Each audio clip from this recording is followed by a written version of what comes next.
What's up, everybody? I just wanted to do a voiceover on this rip to talk about, you know, eh, when I started this channel, it was going to be, yeah, it was going to be very focused on trading cards and sports cards and stuff like that. But I also just wanted to make it about sports as well. That's it's part of it. Um, if you kind of saw, I want to do like a lot more videos like that Jordan Alvarez video. This video is going to be mainly focused on the Detroit Pistons, which is I'm a huge fan of. It's one of my favorite teams. Um, we've had a probably good like year and a half where things are starting to finally go right in terms of draft picks and getting great players in the draft to where we were drafting very just even average players. Um, I think for 5 or 6 straight years, man, our draft picks were just complete trash. I don't think a single one of them is currently on the team anymore. Troy Weaver has just cleaned house. I mean, he wants it to be every player. He wants it to be his, whether it's drafted or through free agency. Um, and that's kind of a good thing because the Pistons needed to be blown up because everything they did prior was just wrong. After the likely, Billups and Rip and Tayshaun and Sheed and Big Ben and those guys, once they started to get too old and retire and move on, we had no idea what to do. We thought we would be just like anybody else, and we would go back and start drafting, and we would, players would just come falling into our lap, and that just wasn't the case. I mean, even if you look at the Billups and Rip, the only guy that was drafted on that starting five was Tayshaun, and he was like a 16th or 17th round or a 17th pick in the first round. Like he was a late first round pick, and the majority of the team was made up of free agents and stuff like that. We didn't draft well even back then, man. But Dumar's, put a collection of really good players together, and it worked. And we got at least one championship out of it. We should have had two at least minimum, but it's unfortunate.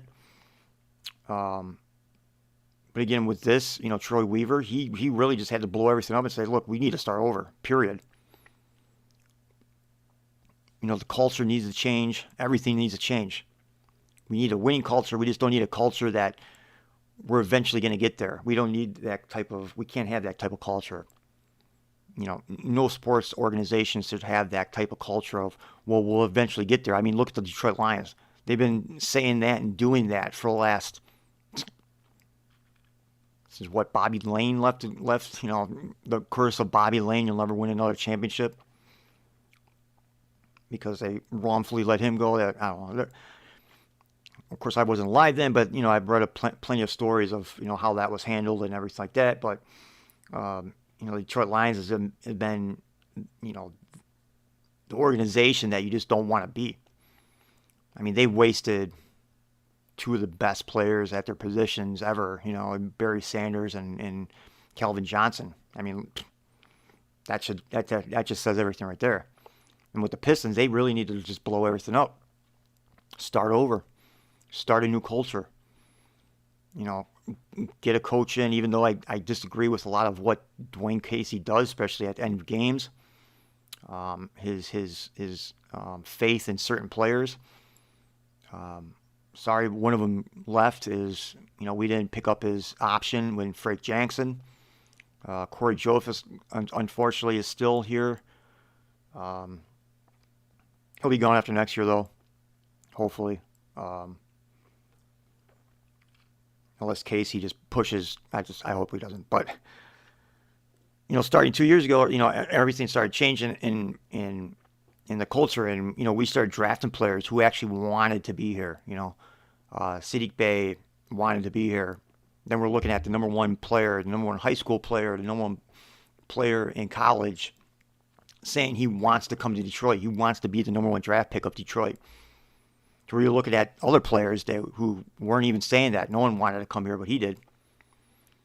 And he's been turning out. He's going to be amazing. You build around him and you give him great other players like a Jaden Ivey, like a Jalen Durden.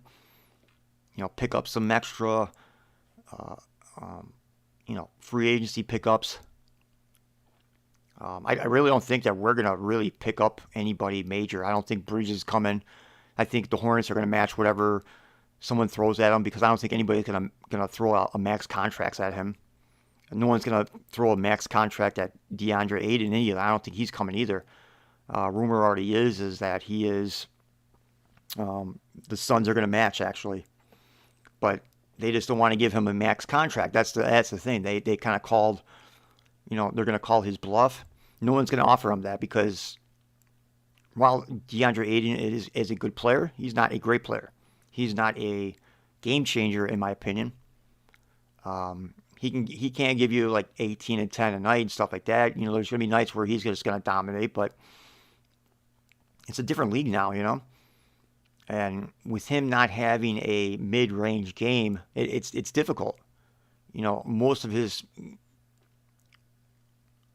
points are going to be lobs and whatnot.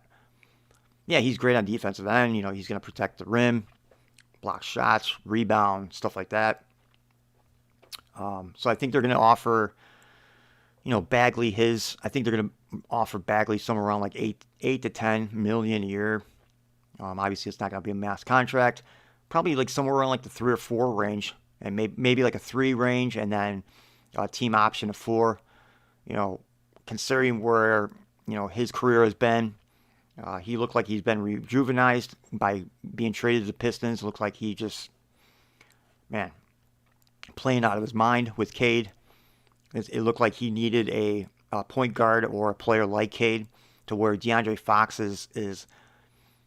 I love DeAndre Fox. I love him as a scorer and everything like that. But as a facilitator, I just don't think Fox is a facilitator. I just don't think he is a pass first point guard. He's just really not that. I don't believe. I think he's a score first point guard, and then he'll think about everyone else after that. And that's why one of the reasons that the Kings are who the Kings are. But going into last week, Jaden Ivey, he didn't want anything to do with the Kings. He made it abundantly clear, especially through his people, his agent. I mean, he didn't talk to the Kings. He didn't want to talk to the Kings. No medical records, no nothing. It's going to be a dawn of a new era, man. Going into any type of draft now, to where you can really wiggle your way to what team you want to go to. And he wanted to go to the Pistons, man. That was the great thing about it, because his mom is still in South Bend, coaching up Notre Dame's women's team. And then he has a lot of history in Detroit through, his grandfather was, a Detroit Lion. His father, played in the NFL. He's from Detroit Country Day, I believe. That's where he played his high school. Played at Notre Dame as well. But he wanted to come here, and that's the type of players that we need. And I love the comparisons. They're comparing him to Ja, and I don't think it's a fair comparison. I think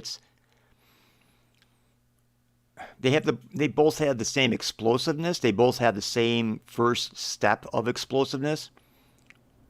They both can play above the rim, but that's where it kind of ends. Ja has great handles, man, to where Ivy has okay handles. He can get around his player. He can really, work his defender. But as long as he doesn't get double teamed, he's fine. But he can work on that. He'll be able to work on it. He will work on it. That's the type of player he is. From watching him at Purdue, I'm a Michigan fan, so I watch a lot of Big Ten. Every time Michigan played Purdue or Iowa, those two guys, Keegan Murray, great player. He's like, the equivalent of Tim Duncan at the small forward position. He just does everything right, but he shows no emotion. But having Ivy, I think a better comparison is Dwayne Wade, to where Dwayne Wade didn't have great handles, but he had good enough handles where he can get to his he can get to the basket. He can create his own shot. I think Jaden Ivey is a better shooter than Ja.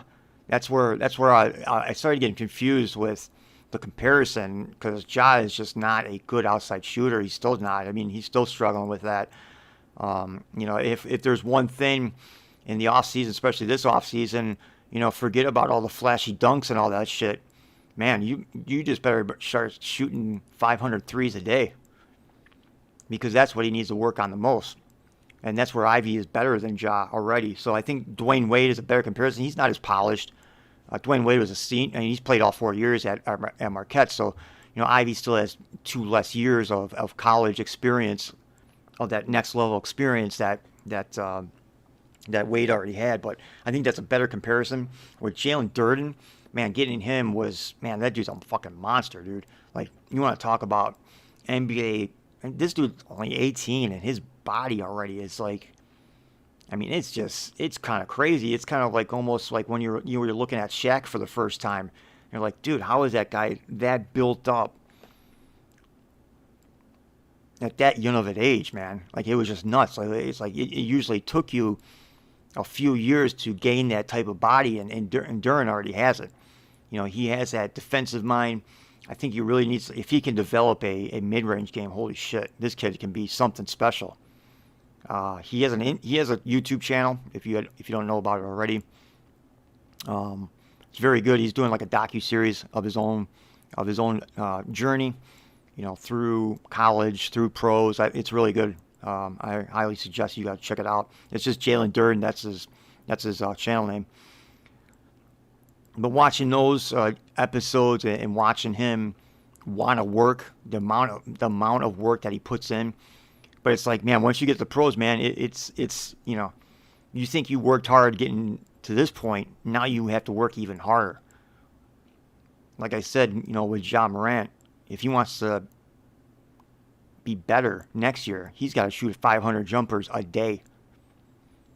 And that's what some of these guys got to do. You got to be a gym rat. If you don't treat this like a job, you're going to be out of the league. You're going to be, scrounging in the G League, going overseas, making a decimal point of what you could have been making in the NBA. Yeah, you're still playing organized ball, but there's nothing like the NBA. And you have to put that extra work in. And I think with these two players, with the players that we currently have, with Cade, with Bay,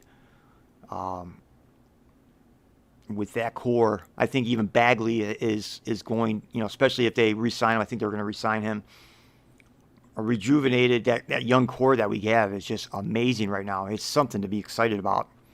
If you're not, I'm so excited. I'm going to fucking Vegas out of just, it's just been out of thin air over the last few days. I'm just like, fuck it, I'm going. I have the time to do it. I have the money to do it. Fuck it, I'm going. Why not? Go and have some fun. It's a nice little adult playground. And on top of that, I get to go watch some pretty cool, pretty good basketball, hopefully.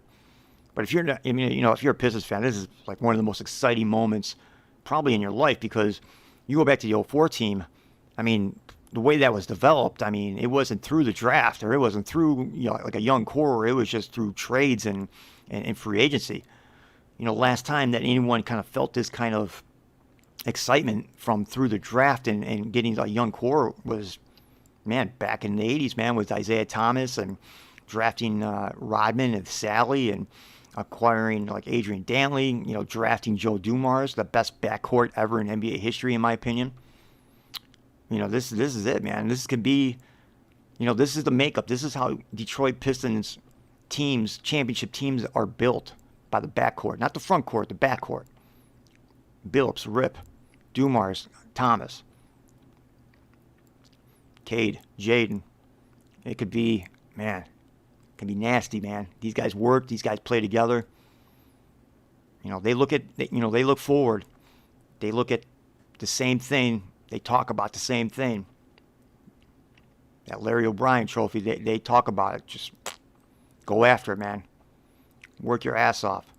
Because once your career's over, it's over. But, man, what an exciting moment to be a Pistons fan. And, yeah, I'm going to be doing a little bit more of this going forward. Yeah, just going to have fun with this. And, yeah, every day, everybody.